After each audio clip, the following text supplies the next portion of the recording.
you need to ensure that there is consistency across all your previous immigration applications. If you have to show proof of funds, you need to ensure that you have that money in your account for a period of time. There are various documents that you need at various stages of your process to become a permanent resident.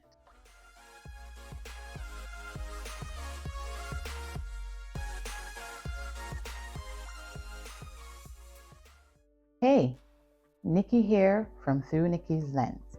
Welcome or welcome back to my channel.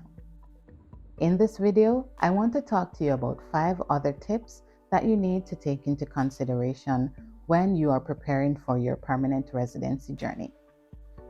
In my previous video, I spoke about some other tips. So if you have not seen that video, I'll put a link and you can watch it right there. Proof of funds is one of the most important things to take into consideration, whether you have to show that proof or not. If you have to show proof of funds, you need to ensure that you have that money in your account for a period of time. It's recommended at least 6 months. And in fact, that money is yours. You can readily access it and you can spend that money if it is that you have a need to. When you're immigrating to Canada from outside of the country, proof of funds is critical.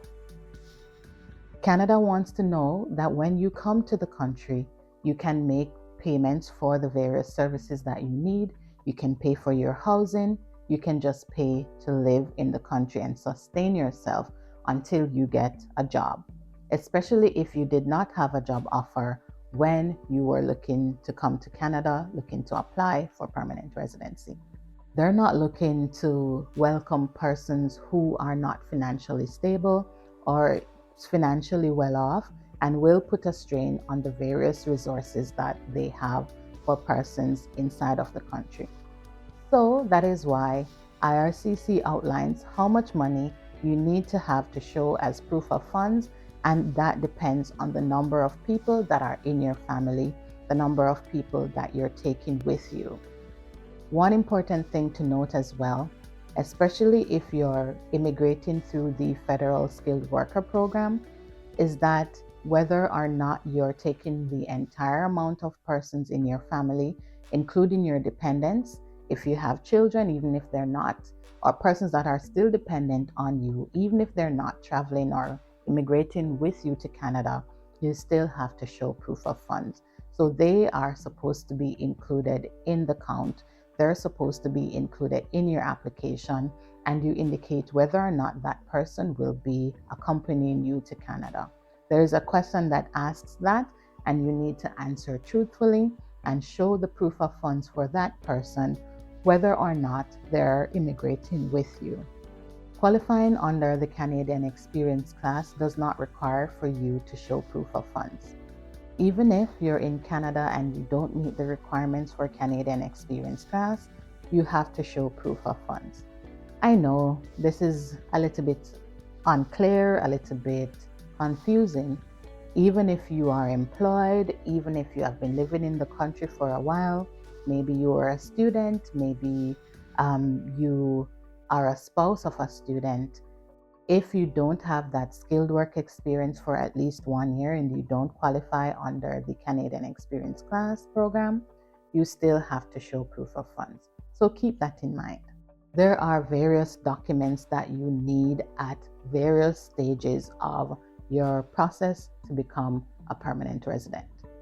I'm going to list some documents, and if I miss anything, I'll create a table and I'll put the information so that you can see. Your educational credential assessment, if you need one, that is, if you don't have education from inside of Canada, you need to get your prior education assessed, be it your secondary education, your bachelor's degree, your master's degree, your PhD. All those need to be assessed, and your situation determines if you need to get that assessed. So do your research and figure out if you need to get your credential assessed by an agency such as WEST, that's World Education Services. Depending on your age, depending on if you have traveled, you need and for how long you traveled, it is required that you have a police clearance certificate. However many countries you have visited for however long, look into what you need to do to get those police clearance certificates. The questions that you answer in your profile will determine what documents you need to submit. So I should have highlighted that the documents that are required for you depends on you, the applicant, depends on the persons that are in your family. You will also need to do a medical. If that is a requirement for you, you will be advised. You may need to give your biometrics. If that is a requirement for you, you will be advised based on how you answer the question. That will be a document that pops up in your checklist. A birth certificate for a dependent child. You need evidence of your prior work experiences as well as your current work experience if it is that you are currently employed in a job. Your passport is a required document and also important. The visas that you have, the various stamps in your passport, those information are important and should be included in your application. If you're married or you're in a common law relationship, your marriage certificate and your declaration documents are also important to have. Photograph. A digital photograph is also a required document and very necessary for your application. One other important document might also be a letter of explanation. So depending on whatever situation that might be specific to you, you may need to write a letter of explanation, an LOE, explaining various things. Accuracy of information, truthfulness of the information that you put in your permanent residency application is key, as well as you need to ensure that there is consistency across all your previous immigration applications. If it is that you have traveled to another country, information that you put in those applications as well is also important. There is information sharing between countries. Canada and US shares information. Canada and other countries share information. So whatever you put in those applications, make sure that you put the same information in your application for your permanent residency. If you made a mistake anywhere, if it is that you forgot to include something, write a letter of explanation and declare those information. When you have inconsistent information across your various applications, maybe you applied for a visitor visa, a temporary resident visa before, maybe you applied for a study permit and now you want to apply for a permanent residency, explain whatever you need to correct. If you have been getting value from my video so far, leave a comment, like my video, subscribe to my channel, share this video with somebody who may be interested. Examine your previous applications for any potential errors. Ensure that whatever information you're putting in your profiles, you're putting in your current applications for permanent residency are accurate, they are consistent, because IRCC can take note, they can examine your previous applications and highlight that there are differences, and they will have questions for you. They may even reject your application. So look into all of that and ensure that everything that you have is accurate. And as I said before, wherever you made a mistake, wherever something is not correct, you need to ensure that you write a letter, a detailed letter.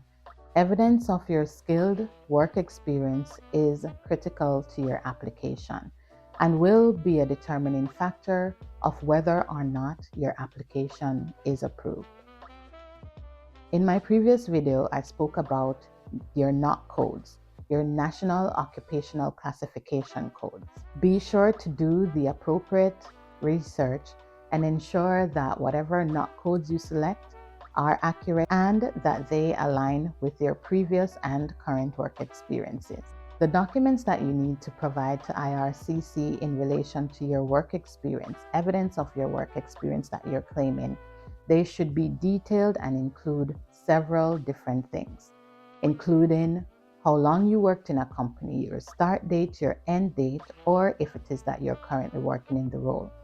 You need to ensure that it details if your job is full-time, however many hours you work per week, if it is that you have any benefits, what benefits that you have. Detail your salary as well. It should detail your job duties, your job roles. Detailed, not tailored information.